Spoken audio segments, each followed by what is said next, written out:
नमस्कार दोस्तों, डेट है आज की 9 दिसंबर 2021 और स्वागत है आपका एटोयल डिस्कशन में। आज 4 इश्यूज हम डिस्कस करेंगे। सबसे पहले आर्टिकल डिस्कस करेंगे इंडिया रशिया रिलेशनशिप से संबंधित। उसके बाद दूसरा आर्टिकल हाई एलपीजी प्राइसेस से संबंधित। तीसरा आर्टिकल लो टोबैको टैक्स से संबंधित और चौथा आर्टिकल हम डिस्कस करेंगे यूएस और चाइना के बीच डिप्लोमेटिक गेम्स से संबंधित। आज का कोट है महात्मा गांधी का, strength does not come from physical capacity. ऐसा नहीं है कि कोई फिजिकली मजबूत है तो वो मजबूत है, नहीं। स्ट्रेंथ आती है इनडोमिटेबल विल से, मतलब ऐसी विल पावर जो हारती नहीं है, उससे देखो स्ट्रेंथ आती है।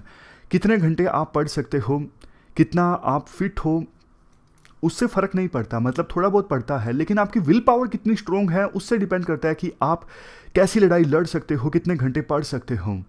तो ये कोट आप इस्तेमाल कर सकते हो नॉन वायलेंस के बारे में कुछ लिखना हो। First important article India Russia relationship से संबंधित है। आप जीएस पेपर सेकंड के इस टॉपिक से आर्टिकल को रिलेट कर सकते हो। देखो, हाल ही में रशिया के राष्ट्रपति एनुअल समिट के लिए भारत की यात्रा पर आए, लेकिन उनकी ये यात्रा थी ना, काफ़ी छोटी थी। 24 घंटे से भी कम की उनकी ये यात्रा थी। तो विभिन्न एक्सपर्ट्स के बीच एक डिबेट सी चल पड़ी कि क्या इंडिया और रशिया के जो रिश्ते हैं वो कमज़ोर हो रहे हैं कि पुतिन इतनी छोटी यात्रा पर भारत के लिए आए। मतलब 24 घंटे से भी कम की यात्रा थी। तो एक तरफ ये लोग थे जो कह रहे थे कि इतनी छोटी यात्रा बताता है कि शायद रशिया के लिए इंडिया की इंपॉर्टेंस कम हुई है। लेकिन दूसरी तरफ ऐसे भी लोग हैं जो बोलते हैं देखो, घंटे मैटर नहीं करते, लेकिन आप ये देखिए ना, कोविड-19 का समय है और दूसरी बार पुतिन जो है अपने देश से बाहर निकले हैं एनुअल समिट अटेंड करने के लिए। आप ये भी देखिए, यूएसए के सैंक्शंस की थ्रेट के बावजूद इंडिया रशिया से S-400 missile defence system purchase कर रहा है। आप ये भी देखिए कि इंडिया और रशिया के बीच 2+2 डायलॉग का मैकेनिज्म भी अब स्टार्ट हो गया है। 2+2 डायलॉग आपको पता है, जिसके तहत दो देशों के फॉरेन मिनिस्टर और डिफेंस मिनिस्टर आपस में मुलाकात करते हैं। तो रशिया के साथ भी इंडिया ने 2+2 डायलॉग मैकेनिज्म स्टार्ट कर दिया। इसके बाद राइटर ये बोलते हैं, देखो, इसमें कोई संदेह नहीं कि पास्ट में इंडिया की रिलेशनशिप रशिया के साथ काफ़ी ज़्यादा मजबूत रही है और मुश्किल के समय रशिया का जो पेरेंट कंट्री था यूएसएसआर, वो इंडिया के काम भी काफ़ी आया है। 1971 में इंडिया जो वार जीता उसमें यूएसएसआर का इंपॉर्टेंट रोल रहा। लेकिन अभी देखो, इंडिया और रशिया के रिलेशनशिप में ना काफ़ी सारे कंस्ट्रेंट्स हैं। कंस्ट्रेंट्स का मतलब लिमिटेशंस हैं। आज के समय में इंडिया और रशिया की रिलेशनशिप में सबसे ज़्यादा जो इंपॉर्टेंट पिलर है ना, वो है डिफेंस रिलेशनशिप। इंडिया रशिया से हथियार परचेज करता है, ये सबसे अहम बात है जो दो देशों को करीब लाती है। लेकिन मुझे आप एक बात बताइए, क्या सिर्फ ये चीज़ कब तक दोनों देशों के रिश्तों को मजबूत बनाए रखेगी? सोवियत ईरा के दौरान जो पीपल टू पीपल इंटरेक्शन होता था ना दोनों देशों के बीच, वो आज के समय में नहीं है। उस समय इंडिया का कल्चर काफ़ी इमर्ज हो रहा था सोवियत यूनियन में, और इंडिया के लोग भी सोवियत यूनियन को काफ़ी पसंद करते थे। बट आज रिश्तों में वो गर्माहट है, वो कम हो चुकी है। आज हमारे देश के जो युवा लोग हैं, ब्रेन ड्रेन में हमने डिस्कस किया, यूएस से यूरोप की यात्राओं पर जाते हैं, वहाँ पर काम करने के लिए जाते हैं, वहाँ पर सेटल डाउन हो जाते हैं। लेकिन रशिया में सेटल डाउन होने वाले इंडियंस की संख्या काफ़ी ज़्यादा कम है। इसके बाद राइटर ट्रेड का भी एग्जाम्पल देते हैं। आज के समय में इंडिया और रशिया का बायलैटरल ट्रेड कितना है? सिर्फ और सिर्फ $10 बिलियन, जो कि देखो इंडिया का चाइना के साथ ट्रेड या फिर इंडिया का यूएसए के साथ जो ट्रेड होता है उससे बहुत बहुत कम है। नेक्स्ट देखो, राइटर एक बहुत इंपॉर्टेंट कंसेप्ट देते हैं, आप इस कंसेप्ट को ध्यान से समझिएगा। देखो, इंडिया और रशिया के जो रिलेशनशिप है ना, वो वर्ल्ड में एक बैलेंस ऑफ ऑर्डर पे भी डिपेंड करते हैं। आज के समय में जो बड़ी पावर्स हैं, जैसे इंडिया, उसके बाद रशिया, चाइना, यूएसए, ये 4 देश हैं। अब इन 4 देशों के बीच में ना अलग अलग रिलेशनशिप हैं। सबसे इंपॉर्टेंट जो रिलेशनशिप है ना, वो यूएसए और चाइना के बीच में है। मतलब कि मैं आपको बताता हूं इंपॉर्टेंट मैं इसको क्यों कह रहा हूं। यूएसए और चाइना के बीच जो दुश्मनी है ना, वो फर्स्ट ऑर्डर की रिलेशनशिप है, जिससे इंडिया के इन देशों के साथ रिश्ते कैसे होंगे उस पर फर्क पड़ता है। दूसरी जो टीयर की रिलेशनशिप है ना, वो इस प्रकार से है, यूएस रशिया, चाइना रशिया और रशिया इंडिया। अब देखो, आप ध्यान से देखिए, अगर यूएसए और चाइना के रिश्ते बहुत ज़्यादा खराब होते हैं तो फिर क्या होगा? फिर ये होगा कि इंडिया शायद यूएसए के ज़्यादा करीब चला जाए, क्योंकि इंडिया यूएसए को बोलेगा कि चलो मिलके चाइना का मुकाबला करेंगे, चाइना आपको भी तंग कर रहा है। तो इन दोनों के रिश्ते बहुत ज़्यादा खराब होंगे ना, तो इंडिया के यूएसए के साथ रिश्ते इंक्रीज होंगे, मजबूत होंगे, और रशिया के साथ हो सकता है कमज़ोर हो जाएं। क्यों? क्योंकि देखो, अगर यूएस और चाइना के बीच रिश्ते बहुत ज़्यादा खराब होंगे ना, तो फिर चाइना और रशिया के बीच रिश्ते बहुत ज़्यादा मजबूत हो जाएंगे, और चाइना और रशिया के बीच रिश्ते मजबूत होंगे ना, तो फिर इसका इम्पैक्ट ये पड़ेगा, रशिया और इंडिया के बीच रिश्ते कमज़ोर हो जाएंगे, क्योंकि इंडिया को लगेगा कि चाइना तो हमारा दुश्मन देश है, लेकिन रशिया के चाइना के साथ इतने मजबूत रिश्ते हैं, तो कैसे हम चल पाएंगे साथ साथ। अब समझ गए ना आप, कैसे दो देशों के बीच रिलेशंस बाकी देशों के बीच जो रिलेशंस है उन पर इंपैक्ट डाल रहे हैं। तो इन चार देश है ना जो जिनकी हमने बात की, इंडिया, रशिया, चाइना, यूएसए, इन चार देशों में ना यूएसए और चाइना के बीच रिश्ते कैसे हैं वो सबसे ज़्यादा इंपॉर्टेंट है। उस पर डिपेंड करता है कि बाकी देशों के बीच में आपस में रिश्ते कैसे होंगे। इसके बाद राइटर बोलते हैं, देखो इन चार देशों के बीच रिलेशनशिप्स का जो जाल है ना, उसमें इंडिया चाइना रिलेशनशिप की हम बात करते हैं। इंडिया चाइना के बीच में जो रिलेशंस हैं अभी फिलहाल खराब हैं, आपको पता है, लेकिन देखो दोनों चीज़ों का इंपैक्ट इस पे पड़ता है। ये बात सही है कि रीजनल जो जियोपॉलिटिकल इक्वेशंस है ना, उसकी वजह से इंडिया और चाइना के बीच टेंशंस रहती हैं। मतलब लोकल साउथ एशिया में चाइना अपनी डोमिनेंस इस्टेब्लिश करने की कोशिश कर रहा है, इस वजह से इंडिया चाइना के रिश्तों में दरार आ जाती है। बट देखो, इंडिया चाइना रिलेशंस पर इंपैक्ट पड़ता है यूएस चाइना रिलेशंस का भी। जैसा हमने अभी डिस्कस किया, यूएसए और चाइना के बीच रिलेशंस जितने ज़्यादा खराब होंगे उसका असर इंडिया चाइना रिलेशंस पर भी देखने को मिलेगा। क्यों मिलेगा? क्योंकि देखो, यूएस और चाइना मान लीजिए एक दूसरे से चिढ़ने लगेंगे, तो चाइना को भी लगेगा लोकली कि इंडिया तो यूएसए का दोस्त है, तो चाइना और ज़्यादा इंडिया से चिढ़ेगा और ज़्यादा रिश्तों में दरार आएगी। अब देखो, यहां पे एक और इंपॉर्टेंट बात आती है, रशिया कहां से बीच में पिक्चर में आता है। जब देखो यूएस और चाइना के बीच में रिश्ते खराब हुए, तो मतलब इंडिया और चाइना के बीच में रिश्ते भी खराब हुए। जब देखो इंडिया और चाइना के बीच में रिश्ते खराब हुए, तो इसका रिजल्ट क्या निकलेगा? इसका रिजल्ट ये निकलेगा कि इंडिया यूएसए के और ज़्यादा करीब चला जाएगा, क्योंकि इंडिया को लगेगा कि चाइना का मुकाबला करने के लिए यूएसए का साथ जरूरी है। तो मतलब इंडिया और यूएसए के जो रिलेशनशिप हैं वो मजबूत हो जाएंगे, स्ट्रोंग हो जाएंगे। इसका एक और रिजल्ट निकलेगा, अगर मतलब यूएसए और चाइना के रिश्ते खराब होते हैं तो रशिया और चाइना के रिश्ते मजबूत हो जाएंगे। दुश्मन का दुश्मन दोस्त, वो कहावत है यहां पर। समराइज अगर मैं करूं तो यूएस चाइना के रिश्ते खराब होने से तीन चीजें होंगी। इंडिया चाइना के रिश्ते खराब होंगे। जब इंडिया चाइना के रिश्ते खराब होंगे तो इंडिया यूएसए के और ज़्यादा करीब चला जाएगा, यानी इंडिया यूएसए रिश्ते मजबूत होंगे। और तीसरी चीज़, यूएस चाइना रिश्ते खराब होने से रशिया चाइना रिश्ते मजबूत होंगे। बट देखो, इन तीन चीज़ों का एक इम्पैक्ट ये पड़ेगा, इंडिया और रशिया जिनका आपस में डायरेक्टली कुछ लेना देना नहीं है, लेकिन इन दोनों के रिश्ते में दरार आ जाएगी। ये दिक्कत है। यही राइटर बोलना चाहते हैं पूरा कंसेप्ट समझाने के बाद में। कैसे दरार आ जाएगी? दरार देखो ऐसे आ जाएगी, क्योंकि अभी जैसे चाइना से निपटने के लिए इंडिया क्वाड में शामिल हुआ, जिसमें 4 देश हैं, इंडिया, यूएस, ऑस्ट्रेलिया और जापान। तो बेशक ये जो क्वाड इनिशिएटिव है ना, ये चाइना के अगेंस्ट नहीं है, लेकिन रशिया को तो ये लगता है ना ये यूएस का इनिशिएटिव है, और रशिया यूएस से दोस्त नहीं है ना, तो यूएस के इस इनिशिएटिव से रशिया भी खुश नहीं है। तो इसीलिए रशिया का इंडिया को कहना है कि भैया आप तो यूएसए के ग्रुप में ही शामिल होते जा रहे हो, फिर हमारी दोस्ती कैसे चलेगी जब आप हमारे दुश्मन देश के ग्रुप में इस प्रकार से शामिल होते जाओगे। ये दिक्कत है। कुछ समय पहले रशिया के जो फॉरेन मिनिस्टर है ना, सर्गी लेवरोव, इन्होंने इंडिया को एक वार्निंग भी दी थी कि हम सीरियस कंसर्न्स एक्सप्रेस करते हैं हमारे इंडियन दोस्तों को, किस मामले में? यूएस की जो एक्टिविटी हो रही है एशिया पैसिफिक रीजन में क्वाड इनिशिएटिव के अंतर्गत, मतलब क्वाड डायरेक्टली नहीं बोला सर्गी लेवरोव ने, उन्होंने बोला क्लोज्ड ब्लॉक टाइप स्ट्रक्चर। अब क्लोज्ड ब्लॉक टाइप स्ट्रक्चर तो क्वाड ही ना, तो क्वाड की एक्टिविटीज़ पर इंडियन फ्रेंड्स को सीरियस कंसर्न्स एक्सप्रेस किए थे सर्गी लेवरोव ने, जो कि रशिया के विदेश मंत्री हैं।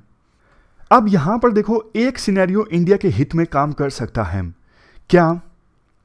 अगर देखो चाइना के बढ़ते इन्फ्लुएंस से रशिया भी चिंतित हो जाए, रशिया को ऐसे लगने लगे कि अरे चाइना तो पूरा डोमिनेंस ही करता जा रहा है सेंट्रल एशिया में, जहां पे पहला हमारा इन्फ्लुएंस हुआ करता था, लेकिन सब कुछ निगलता जा रहा है चाइना, ऐसा अगर रशिया को लगता है ना, तब जाके रशिया जो है वो यूएसए के साथ भी अपने रिश्तों को ठीक करेगा। रशिया को लगेगा कि चाइना को काउंटर करने के लिए यूएसए जो कुछ कर रहा है वो ठीक है। तो ये पूरी सिचुएशन बहुत ज़्यादा इंडिया के हित में रहेगी, क्योंकि चाइना ना इंडिया का बॉर्डर लगता देश है। चाइना के साथ हमारे रिश्ते आगे भी इंप्रूव होंगे ऐसी संभावना कम है, क्योंकि बॉर्डर डिस्प्यूट जो है ना वो बहुत ज़्यादा कम्प्लेक्स है। कोई भी देश अपना दावा छोड़ने को लिए तैयार नहीं होगा, खास करके इंडिया में बहुत दिक्कत होगी। इंडिया में डेमोक्रेसी है। अब आपको बॉर्डर डिस्प्यूट सोल्व करना है ना, इतने तो देखो आप भी समझदार हो, कुछ ना कुछ क्लेम तो छोड़ना पड़ेगा। लेकिन डेमोक्रेसी है इंडिया, कोई भी सरकार ऐसा कैसा करेगी, विपक्ष तो खा जाएगा पूरा, आपने क्या कर दिया, ये कर दिया, वो कर दिया। तो बॉर्डर डिस्प्यूट का सोल्व होना आसान चीज़ नहीं है, इसलिए इंडिया चाइना के रिलेशंस आगे भी खराब रहेंगे। लेकिन रशिया और चाइना के रिलेशंस में अगर दरार आ जाती है ना, तो ये इंडिया के लिए बहुत अच्छी सिचुएशन होगी। लास्ट में राइटर कहते हैं, देखो इंडिविजुअली अगर इंडिया रशिया रिलेशंस की बात करें ना, डिफेंस रिलेशनशिप के अलावा भी बहुत स्कोप है। जैसे पहले ना अफगानिस्तान में इंडिया की स्ट्रेटेजी कुछ होती नहीं थी, क्योंकि यूएसए अफगानिस्तान में मौजूद था और इंडिया यूएसए का मित्र देश है। यूएसए जो कुछ करता था वो इंडिया को मानना पड़ता था अफगानिस्तान के संदर्भ में, लेकिन अब यूएसए जा चुका है और इसलिए रशिया के साथ काफ़ी कोऑपरेट कर सकता है इंडिया अफगानिस्तान में पीस इस्टेब्लिश करने के लिए। ईरान के साथ इंडिया काफ़ी कोऑपरेट कर सकता है। अगर यूएस और ईरान के बीच किसी प्रकार की कोई न्यूक्लियर डील फिर से साइन हो जाती है ना, तो ईरान के साथ जैसे इंडिया ने मिलकर काम किया था 1996 से लेकर 2001 के बीच जब तालिबान सत्ता में था, वैसा ही एक बार फिर से समय आ सकता है कि इंडिया और ईरान की दोस्ती और ज़्यादा गहरी हो, अफगानिस्तान में दोनों मिलकर काम करें पीस इस्टेब्लिश करने के लिए। उसी प्रकार से सेंट्रल एशियन कंट्रीज के साथ भी इंडिया मिलकर कोऑपरेट कर सकता है अफगानिस्तान के संदर्भ में। कुल मिला के देखो एसेंस ये निकलता है, रशिया के साथ इंडिया के रिश्ते अगर मजबूत होते हैं ना, तो डायरेक्टली इंडिया को बहुत सारी अपॉर्चुनिटीज़ मिलती हैं अपने आस पड़ोस के रीजन में अपना जो पावर हेफ्ट है, यानी अपना जो इन्फ्लुएंस है वो इंक्रीज करने के लिए, अपने इंटरेस्ट सर्व करने के लिए। तो रशिया इंडिया के लिए बहुत इंपॉर्टेंट है। ये पूरा आर्टिकल हमने डिस्कस किया इंडिया रशिया रिलेशनशिप से संबंधित। चलते हैं आगे। इसके बाद next article high LPG prices से संबंधित है। आप जीएस पेपर सेकंड के इस टॉपिक से आर्टिकल को रिलेट कर सकते हो। देखो आज के समय में एलपीजी सिलेंडर की जो कीमत है ना, काफ़ी ज़्यादा बढ़ गई है। पिछले साल जहां इस समय एलपीजी सिलेंडर की कीमत 600 रुपये थी, अब 900 रुपये के आसपास पहुंच गई है। तो बहुत सारे लोग अब एलपीजी सिलेंडर को नहीं अफोर्ड कर पाएंगे, फिर से बायोमास का इस्तेमाल करना स्टार्ट कर सकते हैं, ऐसा डर है खाना बनाने के लिए, जिससे ना सिर्फ पोल्यूशन बढ़ेगा बल्कि हेल्थ पर भी एडवर्स इम्पैक्ट पड़ेगा। तो राइटर इसी चीज़ को डिस्कस करते हैं इस पूरे आर्टिकल में। राइटर कहते हैं देखो हर साल 6 लाख लोगों की डेथ हो जाती है एयर पोल्यूशन और इससे रिलेटेड डिजीज़ की वजह से, मतलब समय से पहले डेथ हो जाती है। ये डेटा है global burden of disease study 2019 का। काफ़ी सारे स्टेप्स सरकार ने लिए हैं क्लीन कुकिंग एनर्जी प्रोवाइड करने के लिए, जिसमें सबसे ज़्यादा मेन है प्रधानमंत्री उज्ज्वला योजना स्कीम। इस स्कीम के अंतर्गत 80 मिलियन हाउस होल्ड्स को सब्सिडाइज्ड एलपीजी कनेक्शन सरकार के द्वारा दिया गया है। ये लोग एलपीजी कनेक्शन यूज़ भी कर रहे हैं, मतलब ज़्यादातर लोग यूज़ कर रहे हैं। इस वजह से हमारे देश में आज के समय में 71% जो हाउस होल्ड्स है वो एलपीजी का इस्तेमाल करके खाना बनाते हैं, और जबकि 10 साल पहले सिर्फ 30% लोग खाना बनाते थे एलपीजी सिलेंडर की सहायता से। तो देखो ये जो उज्ज्वला स्कीम है ना, जिसमें सब्सिडाइज्ड कनेक्शन दिया जाता है, इसने अच्छा काम किया है। बट देखो ये स्कीम तब तक अच्छा काम करेगी जब तक सिलेंडर सस्ता मिलेगा। जब सिलेंडर इतना महंगा मिलेगा कि एक गरीब परिवार अपना 10-20% एक्सपेंस तो है सिर्फ सिलेंडर परचेज करने में लगा देगा, तो फिर कैसे काम चलेगा। आज भी इसके अलावा 30% जो हाउस होल्ड्स हैं वो बायोमास का इस्तेमाल करके, जैसे गोबर के उपले होते हैं ना, उनका इस्तेमाल करके खाना बनाते हैं। खास करके rural areas of Bihar, Jharkhand, Chhattisgarh, Madhya Pradesh, Orissa, West Bengal. लेकिन देखो कुछ अर्बन स्लम्स भी ऐसे हैं जहां पर कुछ हाउस होल्ड्स इस प्रकार के बायोमास यानी गोबर का उपला इस्तेमाल करके खाना बनाते हैं। राइटर 3 सजेशंस देते हैं अपनी तरफ से। अगर सरकार चाहती है कि ज़्यादा से ज़्यादा लोग एलपीजी कनेक्शन का इस्तेमाल करें तो 3 सजेशंस मैं देता हूं। राइटर बोलते हैं, पहला सजेशन, आप जो पहले सब्सिडी देते थे ना सिलेंडर पे, जो मई 2020 के बाद से नहीं दी गई है, वो सिलेंडर पर सब्सिडी देना फिर से स्टार्ट कीजिए गरीब परिवारों को, ताकि गरीब परिवार जो हैं वो सिलेंडर को अफोर्ड कर सकें, एलपीजी का सिलेंडर वो ले सकें।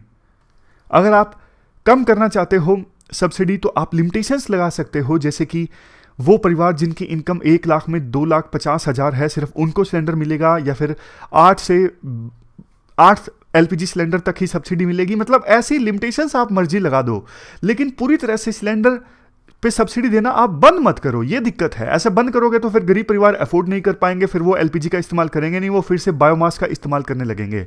ये पहला सजेशन है राइटर का। दूसरा सजेशन है टाइमली अवेलेबिलिटी ऑफ एलपीजी। देखो आज के समय में ना आधा रूरल एरिया तो ऐसा है जहां पे एलपीजी सिलेंडर की होम डिलीवरी हो जाती है, बट बचे हुए आधे एरिया का क्या? उनको तो बेचारों को 5-5 किलोमीटर दूर जाना पड़ता है एलपीजी सिलेंडर लेने के लिए। तो वो नहीं जाएंगे, वो आलस मान जाएंगे, अरे इतनी दूर कौन जाए, इतना महंगा सिलेंडर, वो भी 5 किलोमीटर दूर जाके लाओ। तो फिर वो आसान रास्ता ढूंढेंगे, लकड़ी जला के या फिर बायोमास का इस्तेमाल करके खाना बना लेते हैं। ठीक है, तो फिर वही दिक्कत, उनके हेल्थ पर विपरीत असर पड़ेगा, इतना इकोनॉमी पे बर्डन पड़ेगा, उनकी हेल्थ पर असर पड़ेगा, तो इसके साथ साथ पोल्यूशन भी बढ़ेगा। तो ये दूसरा सजेशन है राइटर का कि आप ना हर जगह पर डोर स्टेप पर एलपीजी सिलेंडर उपलब्ध करवाओ, इस पर सरकार को ध्यान देना होगा। अब बात करते हैं तीसरे सजेशन की।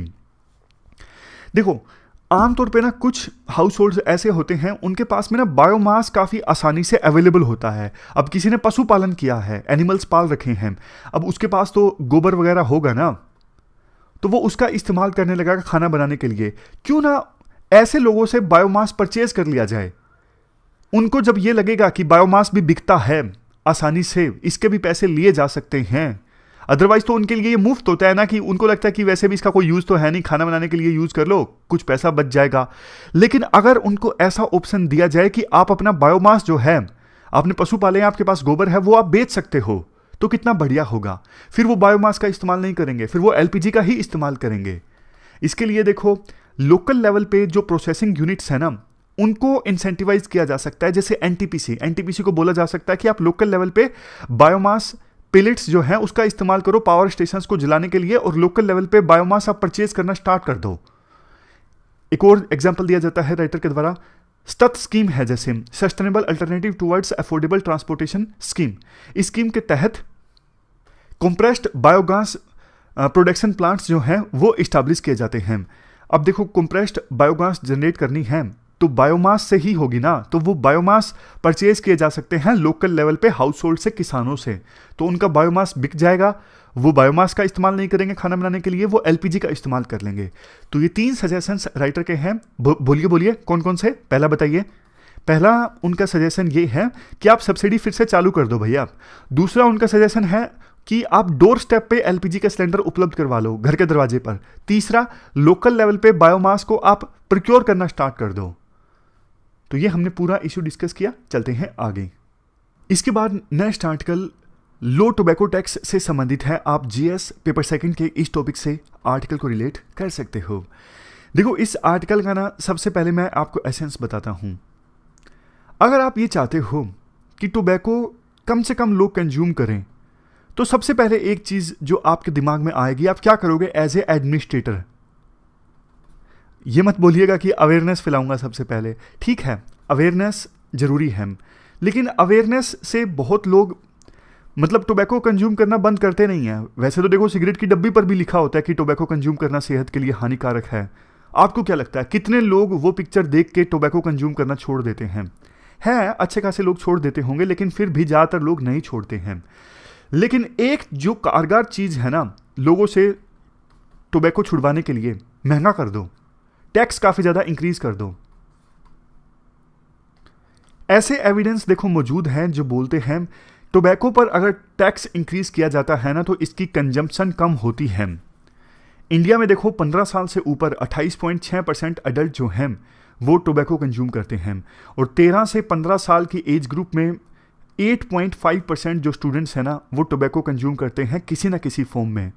तो इंडिया जो है वो टोबैको का पूरे वर्ल्ड में सेकंड लार्जेस्ट कंज्यूमर कंट्री है। मतलब ये तो कोई अचीवमेंट नहीं हुई बल्कि दुख की बात है। टोबैको की वजह से देखो बहुत सारी बीमारियां होती हैं, जैसे cancer, cardiovascular disease, diabetes, chronic lung disease, और ये जो हेल्थ डिजीज़ लोगों को होते हैं तो इससे देश पर भी तो इकोनॉमिक बर्डन पड़ता है ना। कितना? एक साल में 1,77,340 करोड़ का। तो होना तो ये चाहिए, सरकार कोशिश करे कि टोबैको प्रोडक्ट्स पर टैक्स इंक्रीज किया जाए और टोबैको का कंजम्पशन हमारे देश में कम से कम हो। लेकिन दिक्कत यह है जीएसटी आने के बाद ना टोबैको प्रोडक्ट्स पे टैक्स नहीं इंक्रीज हुआ है। अब काफ़ी सारा डेटा राइटर सामने रखते हैं कि इफेक्टिवली देखो 2020-21 में जीएसटी आने के बाद सरकार ने सिर्फ सिगरेट पे 5% टैक्स इंक्रीज किया। सरकार ने टैक्स नहीं इंक्रीज किया तो सरकार ने इतना ज़्यादा रेवेन्यू भी तो खो दिया ना। सरकार के लिए, दोनों के लिए मतलब हारने वाली सिचुएशन है। एक तो आपने टैक्स इंक्रीज नहीं किया इसलिए ज़्यादा लोग टोबैको प्रोडक्ट्स कंज्यूम कर रहे हैं, दूसरा आपने टैक्स इंक्रीज नहीं किया, आपको रेवेन्यू भी तो मिल सकता था ना अगर आप टैक्स इंक्रीज करते। आपने रेवेन्यू भी खो दिया इतना सारा। इसके बाद राइटर काफ़ी सारा डेटा देते हैं, जैसे देखो जब तक जीएसटी नहीं आया था ना तो various state governments regularly annual budget में टोबैको प्रोडक्ट्स के ऊपर एक्साइज टैक्स और वेट इंक्रीज करते रहते थे। लेकिन जब से जीएसटी आया है जो स्टेट गवर्नमेंट्स हैं वो लो वेट रेजीम की तरफ आगे बढ़े हैं, मतलब उन्होंने टोबैको प्रोडक्ट्स के ऊपर टैक्स नहीं इंक्रीज किया है। जीएसटी से पहले देखो 2009-10 से लेकर 2016-17 के बीच टैक्स हर साल इंक्रीज होता था टोबैको प्रोडक्ट्स के ऊपर, हर साल इंक्रीज होता था। इस वजह से टोबैको के कंजप्शन में 17.3% की गिरावट भी देखने को मिली। मैंने बोला था ना कि एविडेंस ऐसा बताते हैं कि टैक्स अगर इंक्रीज होता है टोबैको प्रोडक्ट्स के ऊपर तो कंजप्शन इंक्रीज नहीं होती, कंजप्शन डिक्रीज होती है। इसके बाद ये बोला जाता है कि टैक्स बर्डन आज के समय में टोबैको के ऊपर, मतलब टोबैको प्रोडक्ट्स के ऊपर देखें, बीडीज के ऊपर टैक्स लगता है 22%, सिगरेट के ऊपर 53%, स्मोकलेस टोबैको के ऊपर 64% है। जबकि होना कितना चाहिए, हर एक टोबैको प्रोडक्ट के ऊपर 75% टैक्स होना चाहिए। अगर हम ऐसा करेंगे तभी टोबैको प्रोडक्ट्स का जो कंजम्पशन है वो कम होगा। टारगेट ये रखा था गवर्नमेंट ने 2017 की नेशनल हेल्थ पॉलिसी में कि 2025 आते आते टोबैको यूज़ को 30% तक कम करना है। लेकिन जीएसटी आने के बाद ये तो रिवर्सिंग ट्रेंड की तरफ हम चल रहे हैं। लास्ट में राइटर बोलते हैं यूनियन गवर्नमेंट को पब्लिक हेल्थ को ध्यान में रखते हुए जो ये टोबैको प्रोडक्ट्स हैं ना उनके ऊपर एक्साइज टैक्स इंक्रीज करना चाहिए। अपकमिंग जो यूनियन बजट है ये इसके लिए एक अपॉर्चुनिटी भी है। हर एक बीड़ी की जो स्टिक है या फिर सिगरेट की जो स्टिक है उस पर कम से कम ₹1 अलग से एक्साइज टैक्स जरूर फिक्स करना चाहिए। इससे टोबैको की जो कंजम्पशन है वो कम हो गई। ये तो देखो कुछ वो पॉइंट्स जो आर्टिकल में मौजूद हैं हमने डिस्कस किए। एक पुराना जो आर्टिकल है ना टोबैको यूज से संबंधित वो भी हम डिस्कस करते हैं, उसमें भी अच्छे पॉइंट्स हैं। हाल ही में एक प्रीमियर लॉ स्कूल के द्वारा रिकमेंडेशंस दी गई कि इंडिया में टोबैको यानी तंबाकू के परचेज करने की जो लीगल एज है उसे 18 से इंक्रीज करके 21 कर दिया जाए। प्रीमियर लॉ स्कूल ने ये रिकमेंडेशंस इसलिए दी इस उम्मीद में कि तंबाकू यूज़ करने वाले लोगों की जो संख्या है इससे कम होगी, कम से कम चिल्ड्रन तो तंबाकू यूज़ नहीं करेंगे ज़्यादा।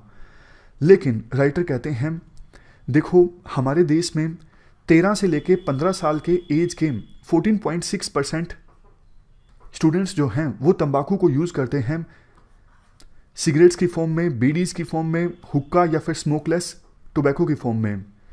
तो अगर हमें अंडर एज स्मोकिंग को चेक करना है तो हमें वो वेंडर्स, जैसे आपने देखा होगा कि कियोस्क लगा के बैठे होते हैं कुछ लोग बीड़ी सिगरेट बेच रहे होते हैं, तो ऐसे वेंडर्स को रोकना है कि वो अंडर एज चिल्ड्रन को, यानी लीगल एज अगर कम है तो उनको सिगरेट्स, बीडीज ये सब चीज़ें ना बेची जाएं।